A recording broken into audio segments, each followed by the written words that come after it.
All right. Welcome back to the Death by Pegasus podcast, episode number 2. I'm your host, co-host, whatever. We haven't figured it out yet. Evan, also known as PSO on Discord, YouTube, etc., etc., etc. And this is my lovely co-host. Tristan, as always, you'll find me right here in the passenger seat, mostly because I don't feel like driving.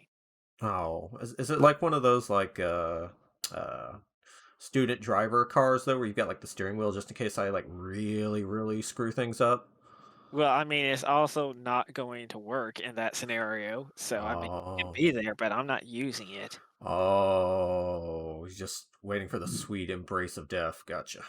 Now, I'm just saying, if we're gonna go on this long ass car trip somewhere, I'm not driving there. That's a lot. Okay, I just want Okay. to chill. Damn. Okay. Look. Damn. I only ask for a ride occasionally, dude. Dang. Like I knew you felt like that. I wouldn't have. Wouldn't ask. Damn. I'm talking about road trips. Like, have you actually Oh. gone on a long ass road trip? Well, that's actually a good tie into our topic for today. I did a round trip to ChimeraCon down in San Antonio for a BattleTech event. Yeah, like started early morning Arlington, went all the way down to San Antonio, came all the way back. And we nearly crashed a couple times, but yeah, it sucks. I agree. Yeah, exactly. Nobody wants to drive all the way there. Just fall asleep in the passenger seat. That rhymed a little bit, but we're moving on for that because this topic for today, of course, is going to be war games, miniature war games, or Oh my god. tokens. I guess any type of gaming with wars on tables. And hopefully a miniature. That would be cool. I like a good miniature. Hopefully. Well, I mean, there also are video games about wars, but we're gonna, I guess, steer clear of that a little bit right now. Yeah, I figured I haven't really made it super clear in previous episodes, but actually, I don't remember if I even said episode 0. But for the most part, stuff's going to be video game, tabletop games, video game, tabletop games. Ran out of genres, just pick specific subjects to cover. That's pretty much what we're going to do. So, since we did FPSs, and by that I mean frickin' esports last time, we are going to do tabletop war games this week. Yeah, not to be confused with just like, I guess, tacticals, those strategy games that you would sometimes see. Not like it when you go into like a board game store, your local gaming store, whatever the hell it is. I don't know. Maybe it says board games. It may say them. And you see like, God, what is like, I guess they even have like those Funko Pops, like Oh, the tactical Funko Pop war board game. things.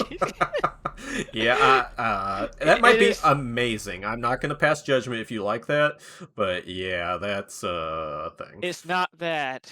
It is not playing with your Funko Pops. Although that's pretty much what GW exactly did back in the day, but we're not going into that. We're steering clear of that too. We're moving on. Damn. All right. Well, so as far as war games go, let's we both already kind of know the story. We covered a little bit in Episode 0, but for a recap and a shameless way to fill some recording time, what is your history of miniature war games and war games in general? Uh, I don't think we went into exact detail of this. Wait, did we? I don't know. It's been forever. So I mean, I've always been interested in it, but when I guess the first like actual miniature game that I didn't play that wasn't just straight from a board game and stuff, actual tape measure and stuff would be like Kill Team for 40K. And that pretty much got me into there as soon as, I played that game. But like, there must be other games that are like this that aren't this. Well, that was a. I could tell you're trying to avoid your opinion, which. So I'll bring it up front because we're not going to do it this episode. Maybe not. Who knows? If we ramble, whatever. Who cares? Hopefully, anybody's listening to this point should be used to that. Our opinions are our opinions. If you like the game you like, that's all well and good. For the most part, if we really don't like something, we're going to discuss why we don't like it. You can agree or disagree, that's fine. Just be aware that we don't know you personally, and it's not an attack on you. Just say. I could write an entire thesis paper of everything that is wrong with 40K, but we're not doing that today. That could be the entire premise of a whole podcast, but we're not doing that. Oh, Okay, we're talking about things we love. And so why don't you start talking about BattleTech? damn, I love BattleTech. But, That's good. well, I mean, my history of it actually, thinking about it. So I think I relayed the story episode zero. The first time I ever encountered a miniature war game was a little hobby shop in the, I guess, Addison area here in Texas, which, oh no, you know where I am. Um, and there's some guys playing like some kind of World War II skirmish game with little like World War II dudes. And I was like, oh, that's so awesome. And that must have been, mid 90s, late 90s. If anybody could actually compile an actual World War II miniature game and tell me what that could have been, I'd love you, but I can never figure it out all these years. So anyway, so I always loved that. I just like loved the look of it and like what people were doing, the rolling dice. I was like, oh, that's so cool. Eventually, I got into 40K. It was second edition. By that point, I think third edition was 96 or 98. So for I mean, my crew I ran into only played second edition. They didn't like third. They didn't play it. So I played second edition. I got into that. Got some stuff from my parents because I was a kid. Whatever. I played that for a bit. Begrudgingly, my group moved to third edition. Kind of played again. Orcs didn't really change much outside of like some weird stuff that was just gone. But overall, I just didn't enjoy the game, and I was like, okay, whatever. Then after that, it was all kind of calm. I discovered BattleTech, as we mentioned, a novel, actually, one of the first ones from a local bookstore. I didn't actually play the actual BattleTech miniature game till much later. I actually picked up its sister, kid, whatever you want to call it, game, Mechwarrior Dark Age, which was a collectible miniatures game that WizKids used to put out back in the day. And despite its faults, I love that game. I thought that game was great. It's got a lot of freaking issues. WizKids' incompetence when it comes to creating a really good thing and then not knowing how to manage it or running into the ground is legendary by this point. Anybody who actually knows any of the WizKids games. Yeah. So I quit that. Eventually, I picked up Real BattleTech tabletop. Played that. I've played that for like I said, 20 something years now at this point, if you just count like the general universe, the actual miniatures game, 15 plus. And then I also picked up around that time War Machine and Hordes, which is a lovely, lovely game. Steampunk, Magitech, Magipunk game by Privateer Press. Played that for a very long time till kind of our whole local meta in the DFW area just imploded one day. Some rules changes, a lot of the judges and press gangers and stuff left, and people really didn't know how to organize by themselves, and I guess maybe a general fatigue a little bit, plus 40K kind of having a bit of a resurgence. So been playing that recently with Tristan here, and that's been a lot of fun.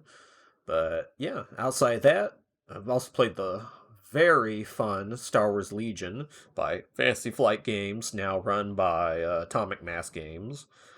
And that's just been a real blast. In the name, it's Star Wars. Like, it's Star Wars. You know, Star Wars. I fucking love Star Wars. But, Well, I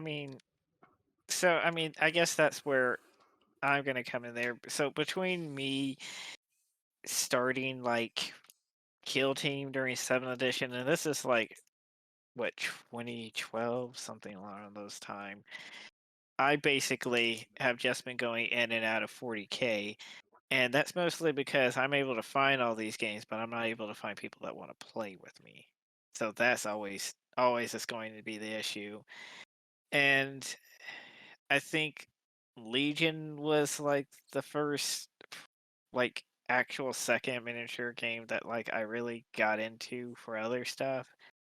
And then it became Malifaux, and all of that is more like recent because I'm never a person to just simply do the whole hobby thing and stuff like that. If I can't play a game with it, I'm not gonna just clutter my entire place full of like plastic figurines. Okay. looks over to my giant Tupperware pile of shame. Yeah, go on, go on.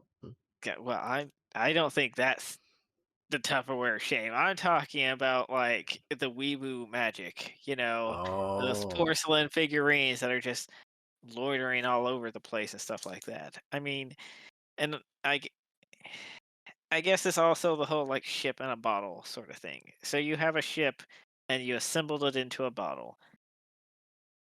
What are you doing? Why are you trapping a ship inside of a bottle? I Who is get that you. for? I get you. You're not the actual like craft part of it, hobby part of it's not really what you're into. You want to actually have some meat behind it. You want to do something with the thing you have instead of just doing it, putting on a shelf, maybe showing it off occasionally, and that's it. Yeah, pretty much that. And Yeah. again, I think that's one of those things that comes down to, especially as I've explored more of my creative profile, is that even though I am going to school for like visual communications, I am more of like a sort of like creative, expressive person. So I guess I'm not immediately taken away by aesthetics, especially when it comes to like gaming. Yeah, that's perfectly fair. I mean, we're not going in over board games this time, but I mean, both of us have played, I assume, quite a bit of Euro games, and Yeah. well, aesthetically, they're not the most pleasing outside the box, and maybe some manual art if they have that. Yeah, but I mean, but the thing about it is that a lot of like wargaming, especially when it first came out, and even some games, it's all about the theater of the mind and all that other stuff. And now wargaming has become a huge part of like miniatures. It's all about what the miniatures look like and how great they look and all these other like little details that really have absolutely nothing to do with the game. And we know who to thank for that. Well, yeah, yeah, I mean, but that's that has to deal with something else, I guess. But right now, let's just focus on not talking about GW. No, I'm gonna poke this bear. I'm gonna poke this bear Yeah, until and we're not. until you unleash yourself. I'm not unleashing anything. Okay, it is staying leashed. Okay, staying in the pants. Okay, Whoa, whoa, whoa! You're making weird, bro. Damn. you're the one that always makes it weird. No, that doesn't sound like me. I don't think I would ever do that. But Okay, so anyway, we're moving on for that. What was what were we talking about again? what were I we drifted. not rambling about? You're right. I Well, wasn't rambling. no, well, we went over the history of it. Talked about, like I said, what you look forward into it. I guess what you kind of get out of the hobby. Um, for me, I honestly I like all the aspects of it. Miniature game for me has to have like you're talking about the written part of it. Like that's one. It has to have a good background. It doesn't matter if it's kind of if it's not like super in depth when it comes out, as long as the company miniature game's willing to expand on it and it's interesting. And yeah, I mean literally just expand on it. I also like the hobby part. Like I would prefer a good quality miniature. It doesn't have to be amazing or anything or the best, but a good quality miniature to go alongside my thing of choice.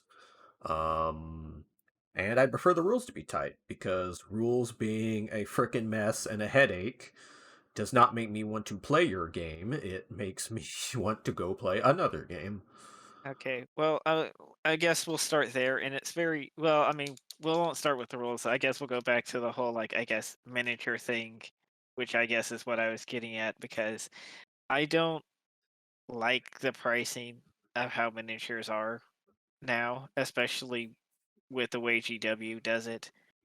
Is that they put too much too much into like the engineering of the sculptures of it to the point that they're almost over detailed, and then that increases the cost of them, including their brand recognition, which makes it so that even just getting a basic troop is still something around, especially if you're talking about paint, around like $80. Yeah, that's part of the cost when you're doing miniature games. One could tell you all the designers for every company ever. It doesn't matter. I'm sorry. None of them are actually getting paid a particularly large amount per year to actually uh, produce this stuff. It doesn't matter if it's like the old school by hand method where you like make a model and sculpting all that and then cast a mold from that. It doesn't matter if it's like CAD programming, which is pretty much predominantly what people use now, that or some other 3D imaging software. Your primary cost is almost always in the actual production, and we're going to weird ass technical shit, but you basically have three types of material when you're doing war games these days: plastic, resin, metal. Metal, for the most part's dropped off. You still see it in some instances, but you're not going to really see a ton of it these days anymore. Um, Plastic, very expensive to do the actual molds for all your manufacturing. It's very pricey up front. But, and this is where GW is unforgivable because dang it, we're going to be complaining about it. That material costs pennies. That costs freaking pennies to make them Space Marines. So, yes, after you factor manufacturing in, that's going to add to your cost, shipping, blah, blah, blah, blah, what little you pay your designers, etc. That's going to factor in. But it's pennies on the dollar for that material. It's not that bad. Resins, just above that. Same issue. It's not so much the actual mold making, that's a little rough. It's the material is not as cheap as the plastic, even though, yeah, we won't get into technical details about resin and plastic, but anyway, it's not as cheap as the plastic, but it also tends to be a bit hazardous, so you have to add that to the cost, which is really where it gets hurt. But you get pretty good quality out of stuff if you do it right. And then the Yeah. last, of course, is good old fashioned metal. Metal molds, same thing. Them and resin are obviously cheaper manufacturing wise than plastic. The material's the most expensive, though. Most companies use lead free pewter these days. I've seen some other combinations, but that's kind of like the old school way to do it. But yeah, going back to your point though, it is pretty inexcusable that this material that cost them pennies is such an issue where these days people can do a 3D printer and with some time and some work, it's not quite pennies on the dollar, but it's pretty damn cheap to print their own stuff. You just got to really put the time and the effort into it. Yeah, I mean, that's what it is right there. I mean, we're not gonna, it's how much they have just nestled onto the teat of capitalism is almost disgusting. But like I said, I feel like we shouldn't stop there. Otherwise, people are gonna think I'm a communist now. Especially when you start Well, talking about the tits of capitalism. I Or is that the mean, other way around? yeah, Well, it's one of the two. yeah, Uh, either way. I'm I don't. not a communist, in Uh, case any government officials are listening. Wink, wink, comrade. Yeah, no, I mean it's fair. Like I said, we probably still will go into a bit in GW, which I reiterate my content warning, trigger warning earlier. So, But it's yeah. yeah, I mean that's always been the problem. Is prices go up, models get more intricate, but not necessarily for the better. But the material's still dirt cheap, so it's yeah. Well, I mean, but it's just, and yeah, eventually we'll talk about board games, but this is just another indicative of like just the industry in general and how even on Kickstarter, people demand overly detailed miniatures to sell some of these board games that just, in all sincerity, function a lot better when you don't have huge clunking figures on the models to represent simple tokens. Look, my $40 board game needs to have 120 highly detailed plastic miniatures for something that could be easily done by a colored bit of wood. Yeah, yeah. Okay. Okay. Well, that's like a whole different discussion, I guess. But and then it starts going to the whole painting terrain and all this other stuff. I mean, when you really get down to it, is that all of this extravagance and making it more modern in some regards has made it more difficult for people to get into the game. because it makes it seems like you need all of this stuff in order to truly enjoy the game, which I guess in a general sense maybe that's true because having like really good terrain that looks incredibly immersive is pretty much what you want to have. Isn't that the goal? Yeah, I mean, the more attractive it is, one, it's just attractive and it's pleasing and it makes you feel like you spent your time and money wisely, but it also helps attract people too. Like, I, for example, I just backed a very wonderful uh, STL Kickstarter for some terrain for War Machine because War Machine Hordes is generally it's a very flat game. Frankly, you don't need the miniatures; everything could be flat if you wanted to, which is one of its strengths. But it results in kind of a weakness where it also, a lot of the time, is not like a very attractive game to show off to people. Because just like I said, how the battlefield's usually the flattest thing you have. People terrain generally is very flat because it's very easy to navigate and deal with and resolve rules problems with. But when it's just like the malls moving around what looks like an empty field, that generally makes it a little hard to attract people. BattleTech can have that problem because you have all your little mech miniatures running around. But what if you're playing on a paper map? Well, nuts, you know. And if you want like an actual like 3D hex map, well, I have spent probably a good $800 on 3D now defunct Heroescape terrain to use, and I still don't really have like a bunch of buildings and forests and stuff I would like to use for it. So, I mean, going to what you said, it's like, yeah, just the sheer cost of like starter armies or what a regular game is, plus like the terrain, plus the hobby stuff, like honestly, that's one of the biggest problems of a miniature war game is that the barrier to entry is ridiculous. It doesn't matter how good or innovative or simple your rules are. That can be learned no matter how simple or complex. If somebody's willing to put in the time on that, they will, and you can teach it to them, and it'll be fine. You know, they will put in the effort, it'll be great. The money is easily one of the biggest problems, though. I mean, yeah. I mean, it's I guess that's why sometimes it seems like such an unnecessary, I guess, luxury, but I mean, if it's your only thing, it's your only thing, and that's fine.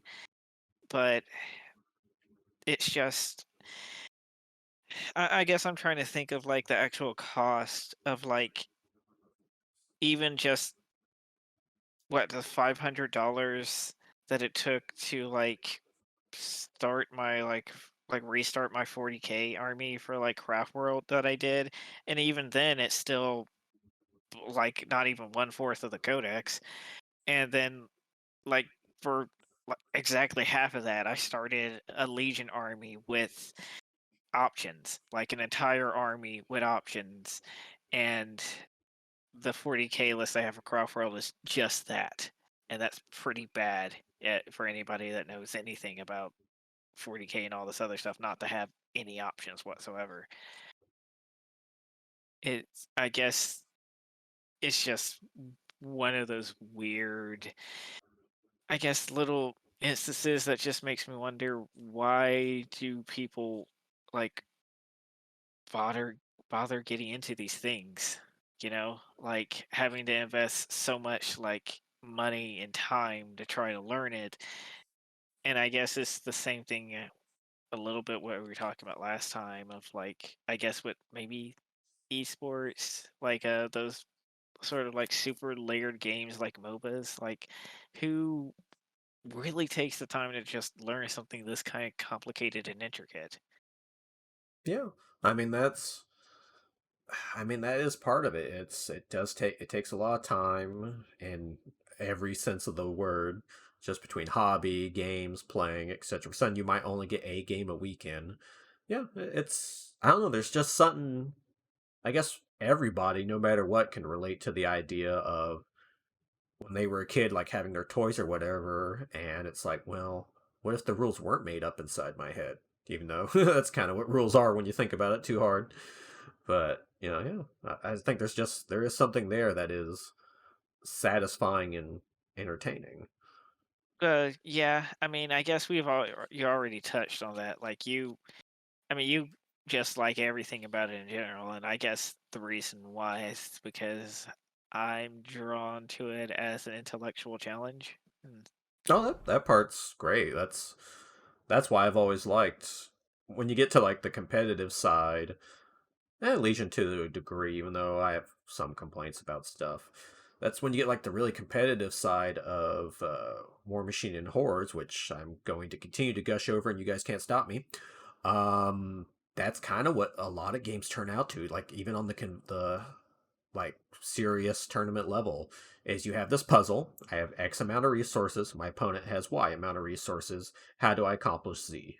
Like by deducting my resources from my opponent's resources to accomplish the goal. And Yeah, you get these lovely intricate just kind of setups like, oh, if I do this thing here and then I do the thing here and then these guys go charging here, but wait, if they kill like at least two guys yeah, each, then they yeah. get to do So this I mean thing.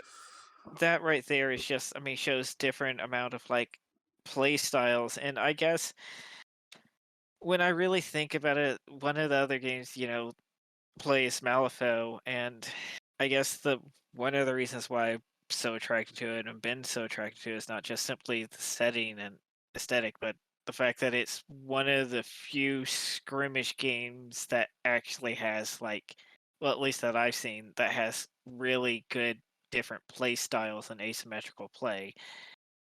Because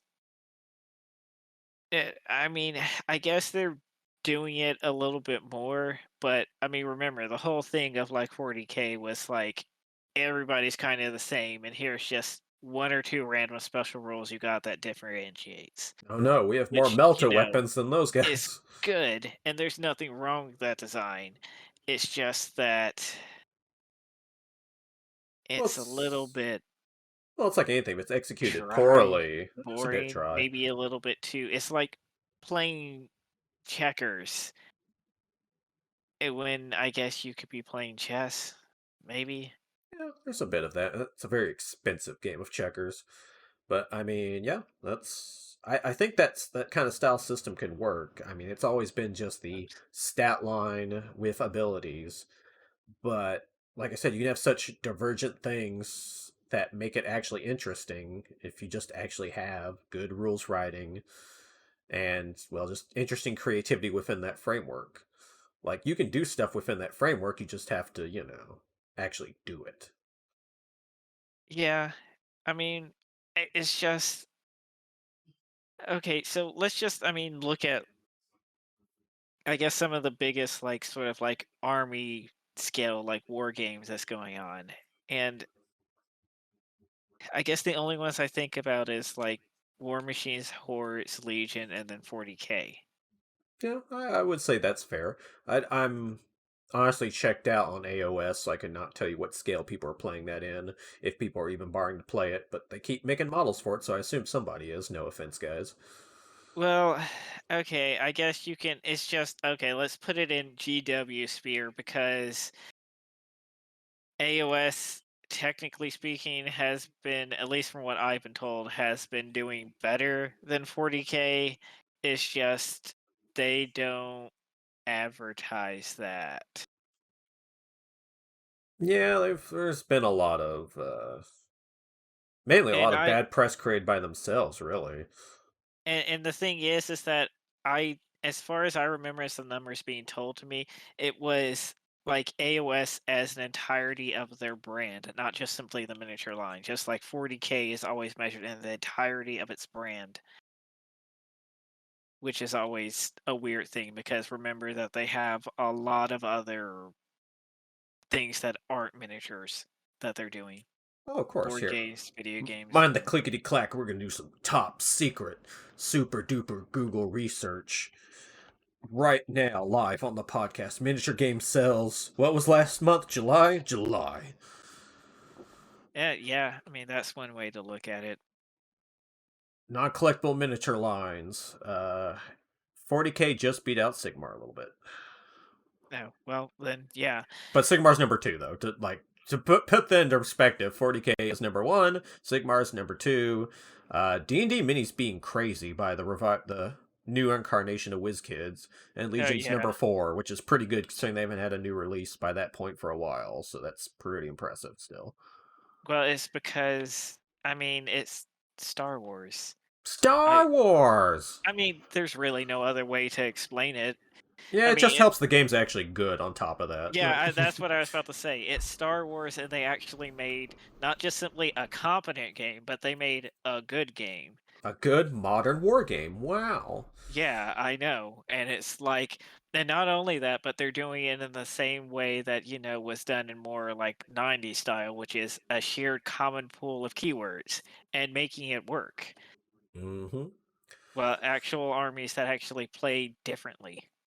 Well, that goes into another thing that we like and dislike at the same time, which is actual rule systems slash rule designs. We talked about a little bit with the generic stat line plus special abilities, which for the most part, for those people who don't know miniature war games, that's generally how it goes, is generic stat line, where all your numbers are pretty much on the same curve, and then you have special abilities to actually make a difference. Warhammer Fantasy 40K back in the 80s, they pioneered this. Pretty much pioneered this. There was other miniature games, but these were like the big ones that took off. And then everything's, for the most part, is kind of been following that. Battletech being a weird exception, but that gets into some of its archaic design, which we'll talk about later. Um, but yeah, most games have been following that. I think we both, and generally, will say that is our criticism of 40K in the current environment, and I guess AOS. Like I said, I haven't kept up with it. Anybody wants to correct me, you're more than welcome. I'm not going to talk too much about AOS because, like I said, I don't know. Not going to assume. But I've only heard hearsay, and as far as I know, people enjoy playing AOS more than for 40K, and I don't understand that, and I'm not going to try to get in on the stupid mental gymnastics people that love 40K go into. So we're moving on there. yeah, but yeah, like I said, in general, I would say that's my biggest problem with 40K is there has been some decent attempts to modernize it. Weirdly enough, Kill Team, from what I've heard, sounds like a good example of like modernizing it fairly successfully. It's just the problem is that once you get done with Kill Team, you immediately go into regular 40K, and that is a whole Okay. different set of problems. I mean, it's a whole okay. I mean, I guess we're going to talk about it a little bit, but Kind of have to. especially when it comes to rules wise and trying to do it in a modern setting, it first of all, okay, this is how I guess I've kind of been taught to do like sort of like design and stuff like that is that you always figure out what your problem is and think about what the solution is to it. And when I look at how 40K is designed, I see them thinking, hey, we're making a bunch of like miniatures that are basically really well crafted, like figurines. What's another way to get people to want to buy more of them and increase their longevity? Turn it into a game. So I didn't see people that are trying to like actually create some kind of like competitive game that they care about. It was them trying to increase the longevity of their product. Because when you just look at the entire premise of this game, like what are they trying to do? Are they trying to make it like an open field sort of war game where it's like just rank and file? Is it supposed to be like a sort of skirmish game that has a bunch of terrain? Like when you even just get into the very basic of like army standard design, what are they trying to do? It's difficult to figure out because it seems like the rules are designed for large scale models, and then you have some things that have to deal with like these stupid gnats running around with like units that have over 30 miniatures and no way to really deal with that because the movement rules are so sometimes. It's Yeah, just yeah. No, yeah, I'm it's well, a lot of 40K's problems is still marred to like a very archaic way of doing things. They the GW cycle, which damn, yeah, we're just gonna end up talking about whatever. The GW cycle has always been this way. People always forget, or they're new and they don't know. They either didn't remember when like some old grognard told them, or they don't know because they're new, and that's okay. That's fine. Like whatever, it's not your fault. The GW cycle is always game, new edition of game, take out, add something. New edition of the game, take out, add something. New edition of the game, take out, add something. Very rarely, and this is part of the problem about archaic design, is that really hasn't changed a ton from like the 80s. Like, they pretty much came up with all this stuff, which is impressive, especially for the time. It's why it became such a huge thing. And then it was edition change. Well, we're going to remove some stuff. We're going to simplify the game. Fair. The original Rogue Trader is an RPG. You literally have a game master. It is dope, but is not like a miniature game as we would think about it these days. Second edition moved it to like an actual, what we would consider a modern miniature game. They took out some stuff. Fine, whatever. That's cool. Third edition happened. They took out some stuff. Okay, that's fine. People will generally argue that second and third editions were the good editions of 40k. I would argue that too. I loved both of those, even though I didn't really like third that much. And then fourth edition comes out. Well, we take out some more stuff. Okay. Fifth edition comes out. We take out and add some more stuff. Sixth edition, we take out and add some more stuff. They realized that they had a problem by third edition because people's complaint was going to what you said, that things felt kind of samey and there really wasn't like a lot of character into stuff. Though, I don't know. It depends. You'd have to talk to like some real diehard third edition people on that one. Actually, I preferred second because everybody did have a ton of characters. Just a mess of a game, but fun. But they've done that every freaking edition, and people don't ever catch on. And they don't do it just for the miniatures game, they do it for their legal stuff, which is the whole current row. Everybody on the internet's throwing a fit about and boycott GW and all that Yeah, yeah, stuff. because they're once again in their cycle of take down everything. We don't care. Yeah. Take down all the people that gives us hundreds of thousands of dollars. Wait, hold on, hundreds of thousands of dollars. Let It, me it, spin the wheel again. it's a cycle, and when GW's doing good, they become super lawyered up, and the cease and desist letters and all this stuff happens. And they When start trying to copyright generic names like Guardsman. Okay. Faith rings, they do that. Game does bad. Eventually, either new management, people, getting their head out of their asses over at corporate, who cares? They look at it and go, that was bad, and they stop either enforcing it or they say, our bad, that no longer applies. Eventually, they have an upturn. Usually, it takes an edition or two because the heyday of War Machine Hordes was basically that. We were in between like two editions and nobody liked them in 40k. People occasionally would go back very briefly, be like, this game stinks. They would come back to War Machine Hordes second edition, be like, oh, this is great. And second edition, like I said, was the heyday. It was great. It was glorious. We had our community here was ridiculously big. It was a lot of fun. And then, like I said, they chill out. New edition, take out, add some stuff. It gets popular again.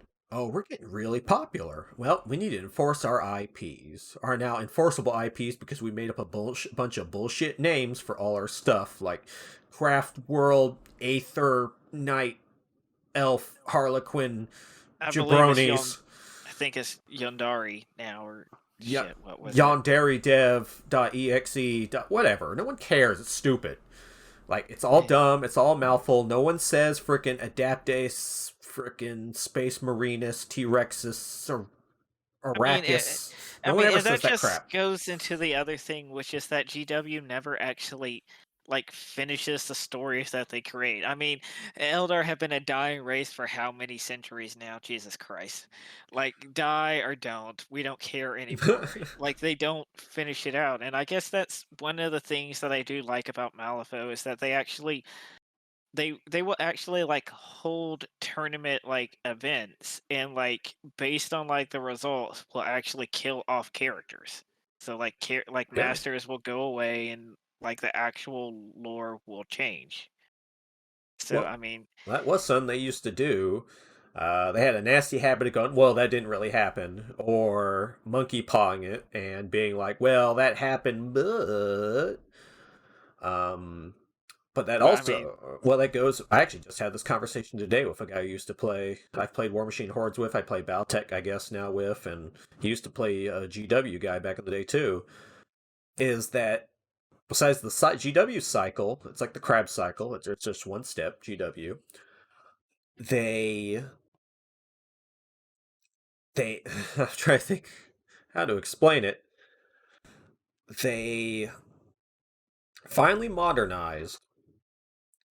And what happened? Okay, well, we have a social media presence. We are going to do our own content. We're going to pump out more video games. We are going to, like, vaguely kind of advertise our stuff, but not really because, seriously, I don't think a frickin' single miniatures company's figured that out that isn't collectible. Like, seriously, when I think of advertisement, WizKids is the ones I think that advertised back in the day. Because at least you saw an ad in a newspaper, or not a newspaper, a gaming magazine or something, or your Yeah. local. But they modernized and all this stuff because GW's really hot right now. And what did they do? Oh, here comes the lawyers. Here comes the enforcing our totally trademarkable IP stuff now. I mean, but and here's where the reason why I guess they bring it up is because when you really get into it, the way wargaming is, just like the state of it, there's still that sort of like, do what you want, and it's like almost kind of like a D&D experience. Like there's the role playing and the campaign and all this other stuff that you can like do with it, and just it's just kitchen top magic, and you're just imagining salt shakers as dragons and all that crap.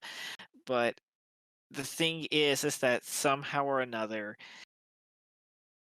wargaming, and especially 40K, has become the equivalent of like esports competitiveness. Like people are that interested in it as a competitive scene. And I'm not sure how 40K has become that driving force, considering how the company didn't design the game to be competitive, to compete in any sort of competitive scene until like 8th edition. So I'm not sure how that happened. I And mean, oh, go ahead, go ahead. no, I guess my entire point is that these games are just so naturally like competitive nowadays, and it's this weird thing of them being like, are they for like that same sort of like casual like magic that you have, I guess, can only be found in like the indie scene. And I guess when you think about it, there's not a lot of like, I guess, casual MOBAs out there. Yeah, you really kind of enjoy it on a casual level, or you don't. But there's not. They try to chase the like, oh, we're for, this is easier for newer players or a more casual audience. But yeah, there's nothing really designed specifically for them. Yeah, I mean there's Legion, and but Legion is just simply along the lines of just more forgiving. Not It's very forgiving. I would say in general that people who just want to play a casual Star Wars game, it's uh it's up there. Like outside of some like weird rules interactions, which kind of comes from them not really being an actual, well, I don't want to be mean, but like not an actual like war game company. X-Wing's great, but it's got some more board game qualities than anything. Yeah, Um it's overall it is a game that you can just like pick up, and honestly, I have seen posts and talked to people in person that all they did was they basically played just the introduction guide rules. That's it. And they would look up like a keyword. They didn't use like any of the advanced stuff. And it was yeah, like, well, if you want to do that, fine. Like, yeah, I think that would get very tiring quickly.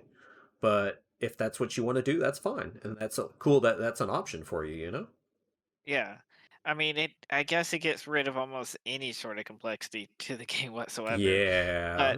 I mean, I can see that, especially considering how like as soon as we get to like the clone era, the rules becoming a lot more intricate. Like Obi-Wan Soretsu Master, the epic, like the just looking up the actual comprehensive rules of that, going like, Jesus Christ, this is almost 3 paragraphs. Yeah, Yeah. I think that's in general. That we could talk about is another something I like and don't like also when it comes to a miniature war game is this is definitely a fancy flight syndrome. They are notoriously bad about this, but every expansion, every rule supplement has to have like at least one new rule. And since this is a more modern game, and X-Wing's guilty of this too, which is where a lot of this really started, um, that means a new keyword. At least one new keyword every thing. And that's okay if you only have one new keyword. You say you have 4 releases for, you know, one release for each faction, right? And you have one new keyword only. But, if you still have multiple releases per month for every faction, well, okay, well, every month I'm adding a new keyword. And then rules bloat becomes a thing where it just becomes this mess of, well, we had to invent this keyword, but either we didn't think about the interaction it had with a previous one, or this is basically the same thing, minus one word copy pasted. uh, Generally becomes a problem. War Machine First Edition had that issue where you had like 5 keywords that all did the same thing with slight variations. So you had to go, okay, is this the keyword where they get to move and attack? Is this the keyword where they only get to move? Is this the keyword where they only get to attack? Is this the keyword where they can do it before I do something? Is this the keyword where they can do it after I do something? Like, they had an edition change because it became a real issue, and they were like, oh, we need to modernize this game. This is a problem. Well, yeah. I mean, but at least companies like that realize it's a problem and don't have to wait until basically the sales are really tanking before they decide that, hey, let's change editions before we have to become the sinking ship. Oh yeah, I would say I went without having the numbers on top, like just in front of me. I actively remember more people playing at the end of first edition War Machine and Hordes than I remember seeing at all during the rest of the time I played, which was I started about the second expansion book, and there was 3, 4 more after that. It was like, yeah, it was just like there was people playing it. It was popular. Well, it was getting popular, and they were like, "No, here's the complaint. We're going to do an edition change, see if we can't modernize this, and, hopefully speed up games, which, 50-50. But, yeah, that's what you presumably do as a game designer when you see this Yeah, problem. and I guess that's one thing we haven't really actually addressed or actually defined. Is like what is a modern war game Yeah, nowadays? well, And well, I mean, to me, I guess a modern war game would be one that puts probability. Like I guess that's just board game design nowadays is that they put actual probability and the whole risk factor in the proper places instead of just rolling dice, and more importantly making sure that the actual pacing of the action and flow keeps constantly happening and it doesn't result in you playing Battleship and just sitting across the board and stare at each other for hours while we chunk dice at each other. I guess there's a lot of other stuff that goes along with it, such as just cutting down language, making things more concise, but I guess the whole streamlined experience where there's not a lot of unnecessary rules, cutting down on dice rolling, and I think that's pretty much it for modern war games. I mean, anything I'm missing there? it seems about right. I would definitely say a tighter writing, but you could also just call it an economy of words is also good. You do need to be there's a fine balance between having it descriptive enough that you can cover most interpretations, most rules interactions, but not too much that it becomes, well, I've got an entire 2 pages of this rule book dedicated to walking forward. You Well, know, like you should like that should be your rules writing on, like, say, movement should be concise enough that you get the concept, you put your measuring device of choice, you move that much, these things can or cannot affect it, and that's it. yeah. I mean, that's just Fantasy Flight writing their rules in general because they always, I mean, that's the reason why, I guess going back to the example to use, why so many people keep playing the introductory mission because it's such a compartmental. They do it for almost all of their games now. There's Oh such a yeah. compartmentalized version of here's the basic rules, and you don't ever have to make it more complicated if you don't want to. including like tutorial missions and all the other stuff. So I mean, there's that, and they do. I mean, it's the same thing with Soretsu Master. If you just read the card, yeah, tells you pretty much exactly how to use an ability that seems a little bit complicated. But if you want to know all the intricacies of how it interacts with every step, and it's a lot, you're gonna have to actually go online and read the full rule book. Yeah, I think that shows something that modern war games have borrowed from, is several modern war games have borrowed just the step-by-step process and clear wording, which like, clear wording would also be another one, I guess. I guess you could say that in an economy of words, but being very precise. Words mean what they mean, which is partly my problem with some of the Legion rules and some inconsistency between how some things are done in one end but not this one, blah blah blah blah blah. But just borrowing like the clear cut, step by step nature of Magic the Gathering. I think Star Wars Legion shows a lot of that, and just like, okay, here's how these steps resolve. Here's where these things take place. There's a good chance you could not even see that. Like you were saying, I said, you said, hey. Yeah, Some no, people just, like, yeah, they just play the introduction rulebook because you don't need to know those steps. I mean, you yeah, might come up, but you don't really, right? But if you're like, okay, wait a minute, well, when does Guardian happen? Oh, okay, when do I convert my surges?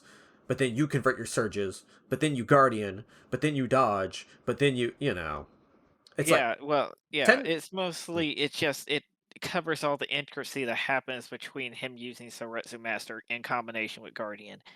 It's yeah, Well, like I said, it's clear wording, and it's like most players, you might not even need to know any of that. Like most of the time, I will read that and I will understand it, but I'm not going to sit there and I'm not going to break it down like every game.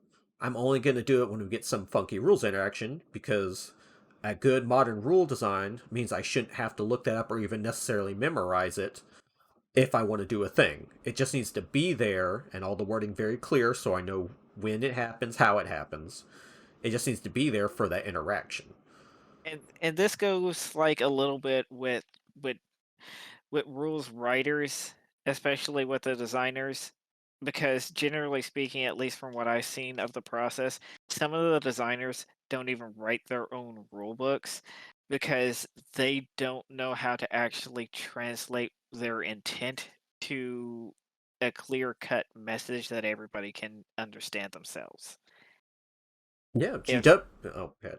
Y yeah, no, you're on the right track, yeah, it's GW, you go there because I have a lot of there's a lo especially when we went into, like, 8th edition, there was a lot of inconsistent language and trying to figure out especially when it was, like, armor penetration, like, what's the difference between things being reduced or being, like, set or ignored, because there were some things that would say whenever you are attacked with a weapon of AP value 1 or 2, you can just choose to ignore that value and treat it as though it was 0. And then there was some that would say, whenever you're attacked with an AP 1 or 2 weapon, set its AP value as 2-0.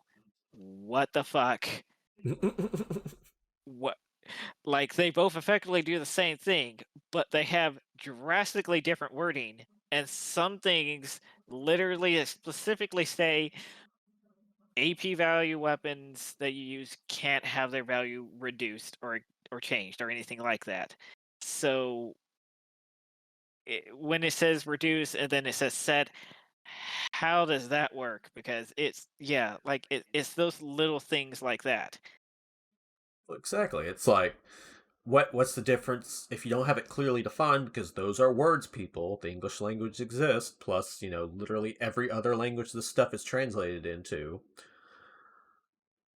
What is there a difference in your writing between set, reduce, base, etc., etc., etc., treat as, etc., etc., etc.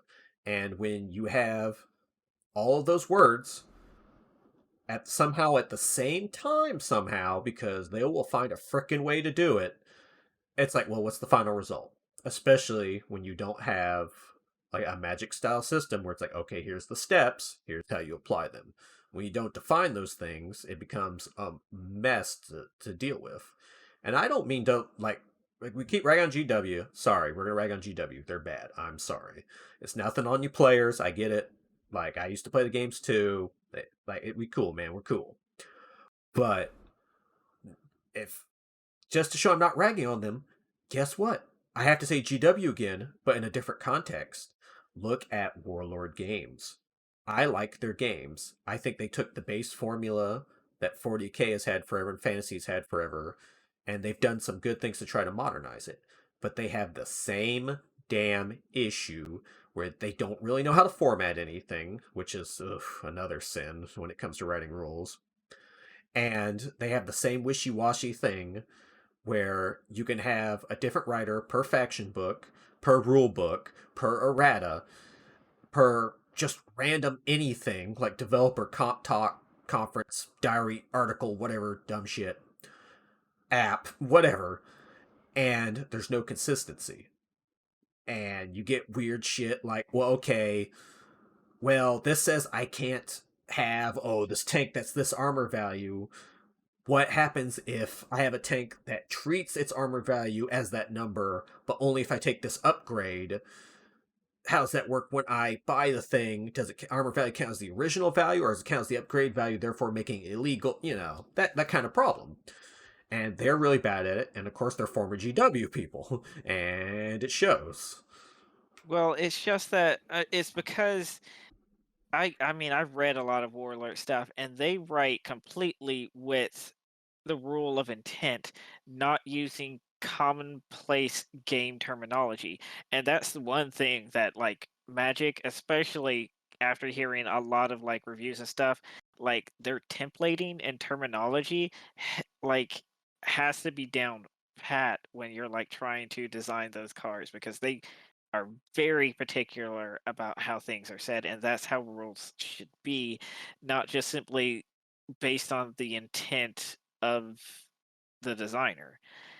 Because one thing I really did not like about the rules of bolt action was how there was no clear definition, like a clear in-game terminology for rolling to wound, which is something that they did in 40K, which is an actual terminology, which is a wound roll. It's not very innovative, and there's a lot to be said about other stuff, but they don't even have anything that actually clearly defines a wound roll in there, despite the fact that's clearly what it is. And they keep kind of switching it up, but it's always like to roll to do something or something like that. It's just create a term for it instead of saying a sentence every single time you want to do the specific sequence of events.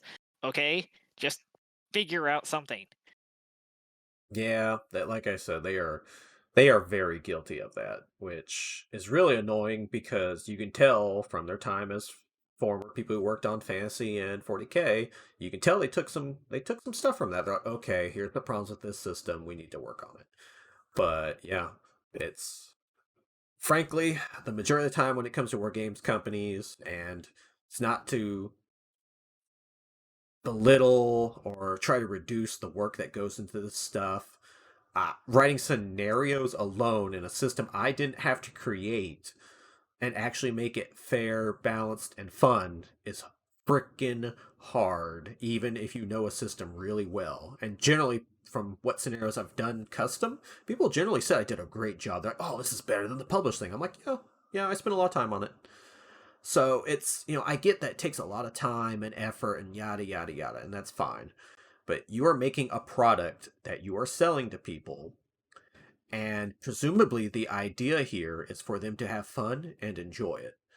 And if everybody has to scratch their head, get into an argument, and in general not actually be happy with the end result or conclusion, then I'm sorry, but you failed at game design. I mean, yeah, it is pretty much a form of communication. Is just being able to properly communicate what it is you're trying to, I guess, get them to play. I mean, that's rule writing, but eh, that yeah. I guess that's a different thing. Kind of. I think they're both very similar. It's like I said, just a lot of frustration. I agree that they are very, very guilty. Going to Warlord, they are very guilty of the intent because, like I said, you do get things where it's like, hey, clearly these dudes can't move through this vehicle, right? Like, I mean, just clearly, duh, these dudes cannot move through a vehicle. That makes sense, right? Where does it say that on the rules? And Yeah. and people can be like, oh, rules lawyers. Da, da, da.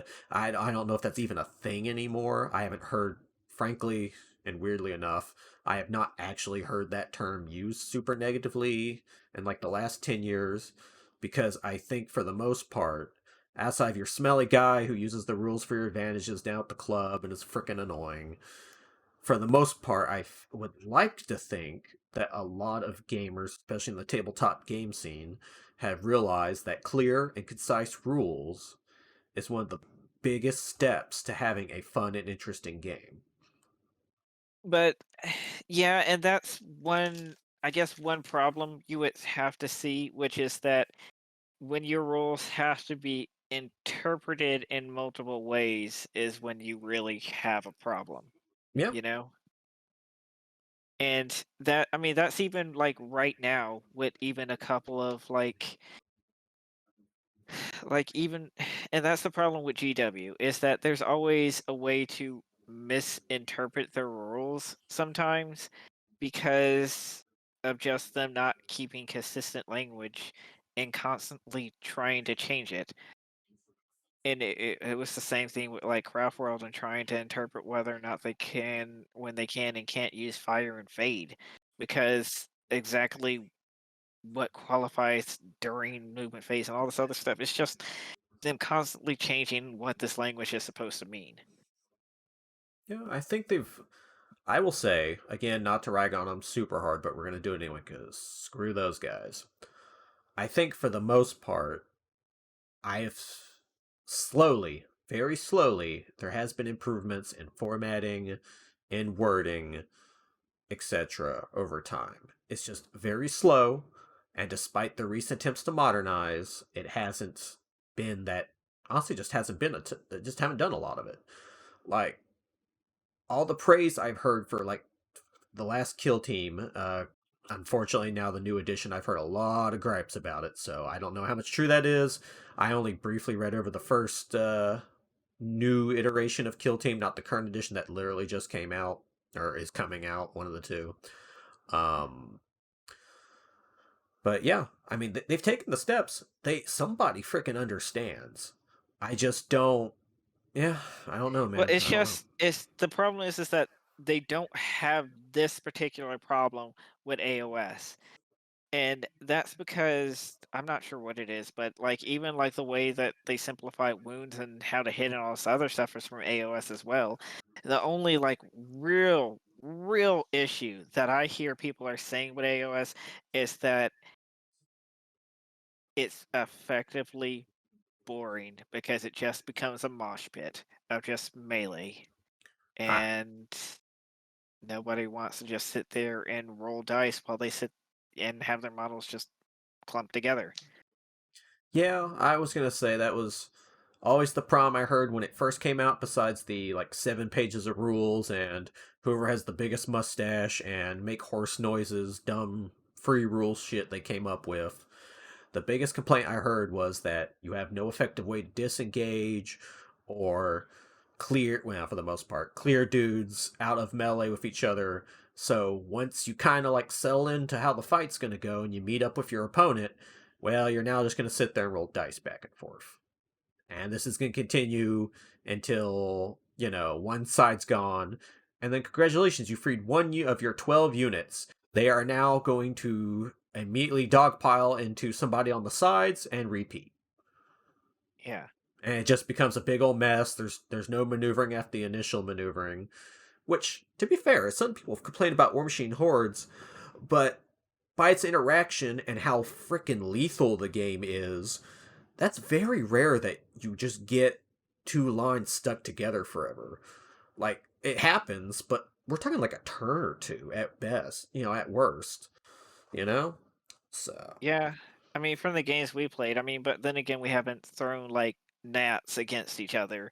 But even then, well, mostly because we would what? never do that. I was gonna say I did. You know what happened? All those Quell Warriors got sprayed to death by the Desert Hydra, and it was like, oh, these guys suck. Yeah, well, I meant like we never threw like gnats against gnats. Like I'm pretty sure if we actually just sit there and try to bury each other in like 30 plus models each, I'm pretty sure maybe it would have took a long time, but it's like who that's just unfortunate that both of you tried to do the same thing. Yeah, it's not an issue with the. Well, you could say it's an issue with the design, but it's more of just an issue with the structure of like list building and army composition, which frankly most miniature games I've played, and god damn if I haven't played most of them, that's always been an issue. It's very hard to get out of the rock paper scissors situation. Well, I think in that scenario that it's not really that whole like one list immediately beats another thing. It's more yeah, I guess it is because then it's just if you both throw rocks and that happens and you just kind of sit there and Yeah, do nothing. But I think it's only with that particular sort of list, and I think overall that doesn't indicate a huge narrow like bad design on the game. yeah, I think it's it's I think it's okay for yeah, that. it's more of an issue, just like I said, in general. If you see it in a lot of games, not just tabletop war games, and generally it's just a problem when if you certain types of lists, if they get together, is just a grind fest. Like, it just happens. I mean, it's the same thing in Magic. I mean, there's hate cards; they get shut out too. Certain Oh decks. no, we're both playing blue. I wonder how this game's gonna go. I mean, if you're the single graveyard deck there, you're probably going to do great. But I mean, I mean, some things it's all about like knowing like sometimes local metas and stores. Like if everybody's doing like graveyard of that store, then you know somebody's eventually going to walk in there with their stupid like rest in peace and like ground seal and every single fucking graveyard hate guard they can shove in there. But okay, Card games in a month. Gotcha, gotcha. Next topic. Write this down. Card God games. damn it. Yeah. I guess. Well, I mean, but I mean that just goes into like a lot of like sort of philosophies because then we're going into like different design philosophies that are more along the lines of don't really show up in war games a lot because they don't value high symmetrical armies as much as like on like say skirmish based war games. Yeah, yeah. And I think Malifaux is pretty much the largest like asymmetrical game that like gets all the way up to like video game level of asymmetrical characters. Yeah, probably. I mean, as far as like the kind of skirmish size stuff goes, it's really thinking about what people really play aggressively. Malifaux, X-Men, I still think's doing okay, though they've been in a product drought for a bit now. And it's not doing super crazy. Um, I don't really have Frostgrave or any of those like skirmish games or kind of RP-ish skirmish games are going. They're cool, but Yeah, I think it's still actually, very small. yeah, me and Greg, he said that he wanted to do like Stargrave or something. I was like, Oh okay, yeah, yeah. sure. There's sci-fi one. Yeah. Yeah, so he wants to do that Wednesday, and I guess apparently I'm doing that. Okay. Huh. Yeah, so I mean, I'm going to try that out and see how that works. I mean, I haven't finished reading through the entirety of the rule Hmm. book, but it seems pretty like basic so far. Nothing really to write home about. But I mean, Yeah. it is another little game that you can use any miniature for. Yeah. So, Miniature eh, agnostic is perfectly fine as far as a game. I think people are finding out that's like perfectly acceptable for a miniature game. Uh, Going to those mongoose, but not mongoose publishing. They've been dead a while. Actually, they're still around. Maybe I don't remember. Osprey. Going to those Osprey games that they like put out. Generally, the only problem I've ever heard from them is that the campaign progression's a little whack, and I'm pretty sure Frostgrave has like a second edition that might have fixed that, but I'm not 100% sure. I haven't kept up since first edition. yeah. I mean, that's probably something I should look more into is like those sort of like agnostic games like that. But yeah, I guess when it just comes down to it, like that's another like weird thing because the way GW like the major issue, there's a whole whole thing, like, if we wanna get into, like, the whole GW, that's why it's like it needs to be its whole separate thing, is that Yeah, we've barely touched is the that surface on this. even their, like, whole, like, balance of, like because it all comes down to asymmetrical to try to make everybody play style, like, work and do all this other stuff. It's just that they're terrible at balancing everything too, and when you look at the ways that, like, a lot of online games balance things like MOBAs does, how they do all this competitive gaming, and it's just very weird to see these sort of like game companies, these war game companies, not follow the same sort of like gaming design philosophies to make their games work, despite the fact that they have so many similarities. And I just look at how like Malifaux is designed, and they try to make their game as balanced as possible. But I think that's because they realize more and more exactly how much their game is just basically like a video game. Yeah. Well, I agree with you on that. The That's something that people will complain about and don't even get started. Somebody with an argument about fourth edition D&D and video gaming it up. The thing is, a lot of those grognards don't realize, and I'm definitely grognards. And two, I would count myself as that, is I will play an Age of Sail game. I will play a gritty 50 frickin' charts, account for the fact that, you haven't emptied the waste bin, a waste Mm. whatever on your ship to affect your weight against the wind or some stuff. I will play those games. I like those games. They don't get that one that takes going back to all the way back. It's a cycle, just like GW, just like pottery. It rhymes. It's you go back to it, and it's that it takes more commitment to do those things. It doesn't make it less or more fun or worthy. It does one thing, and that makes it just harder to get into. And you can argue when it's better, when it's worse, whatever. I won't get into that. I like complex games, I like simple games. I don't care. Like I said, it has to meet all three criteria for me in at least some regard, and I will generally play your game. But those games, like I said, they're hard to get into, and they take a lot of commitment, and that's not, especially once you get older, which is the part some of these people don't get, is they're like, oh, I used to be able to play this game like two or three times a week and always was at the shop and whatever, and now I can manage like once a month.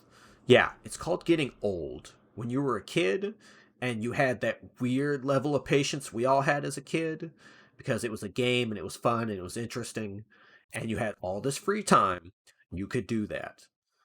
And that's part of the barrier of entry that goes into barrier of entry again. You just can't freaking do that once you get past a certain point. And it's perfectly fine, like, if you love that game, to, okay, I can only meet once a month, but at this point, you know the rules. Like, if I can only meet once a month for Battletech, I don't have to frickin' remember the rules for the most part. I might have to look up this one thing or this other thing, whatever. But I know the rules. I just go, I play, that's my week, I'm gonna have a lot of fun, which I'm gonna do tomorrow. But if you're trying to get into this game, that's hard to frickin' do unless you have all that free time. So anybody who's going into these games, whether an adult or kid that doesn't have that free time, they're not gonna be able to do it. Why would they? Why would they? I mean, and the other thing to go into there is like even those like spreadsheet games, even basically, I mean, that's essentially all of what Civilization is. And Civilization is purely a video game franchise. And if you just put that to like pen and paper, I'm pretty sure nobody would even play that game then because one of the things about rules and tabletop is that you don't have an arbitrary enforcer do even making you yourself follow the rules. Like especially with super complicated games, you can unknowingly just break the rules yourself. And you can And do it just by a misinterpretation of the rules because you don't have that enforcer to automatically say, no, you can't do that. yeah, so I mean, it's understandable why more people play video games than this sort of stuff. So, Yeah, no, it's understandable. it is a hobby, regardless if you actually like the actual hobby part, which is assembling, painting, crafting, all this stuff. It's a hobby regardless because it does take time, it takes money, and really, what I would say a good design, good hallmark of a design is requiring the least amount of that possible while still being a fun and engaging game, whatever that happens to mean to you. yeah, that's true. And I don't, yeah, I mean, but saying that you can pretty much, as you say, do anything you want with the models once you get them. You don't have to follow GW's rules or anybody else's rules, Yeah, no, there's really. But I mean, but they took the time and effort to make them. And you think that and charge you $40 for 30 fucking pages. So you think they would take the time and effort to make sure that they don't have to errata it the first goddamn week that it comes out. You know what? well, you do know what they used to say, right? Like official, like as far as I'm aware, official GW. I don't know if that was just game rumor or what, but I pretty sure it was an official thing they said. Is they said we are a miniature company, not a game company. We make miniatures. Yeah, I'm pretty sure they did say that. Yep. Okay, well, we'll start thinking about that GW episode soon because I'll crank up the salt. Let me get the thing here. you need to open a goddamn salt mine. Okay, I get the am. deed I'm ready going. to sign. I go to the salt mine every night in Warzone. What are you talking about? Oh God. Okay. Well, you got anything to plug, Tristan? I am going to plug the fact that I am going to be busy with a lot of school stuff coming out last year and all that other stuff. Wow, a real adult. I'm sorry. Oh, that wasn't like sarcastic or anything. I was actually kind of just slightly depressed. Yeah, I know. That's what the whole like thing right there. Oh no, we're adults. That's Anyway, I'm uh PSO. You can find me on the Discord at PSO. Just freaking at me. I'm sure I will not ban you. We've got Discord. We got Twitch. I need to stream stuff. I'm lazy. We got YouTube, where this will be up on, and you can find the link if you didn't get this from YouTube. We are on Spotify, Apple iTunes, frickin' other thing, Google Play, Credit, Store, Fortnite, something, Dance. We are. Fortnite. I don't frickin' know. Is that what they got on Google Store? I'm old. We got frickin' iHeartRadio. We got Last FM. We got whatever. I spent frickin' money to advertise this stuff to you, and you're gonna hear us ramble, and you're gonna hear me ramble, and you're gonna like it. I hope it doesn't include more Fortnite. Tune in next 2 weeks when we do an episode on. Oh.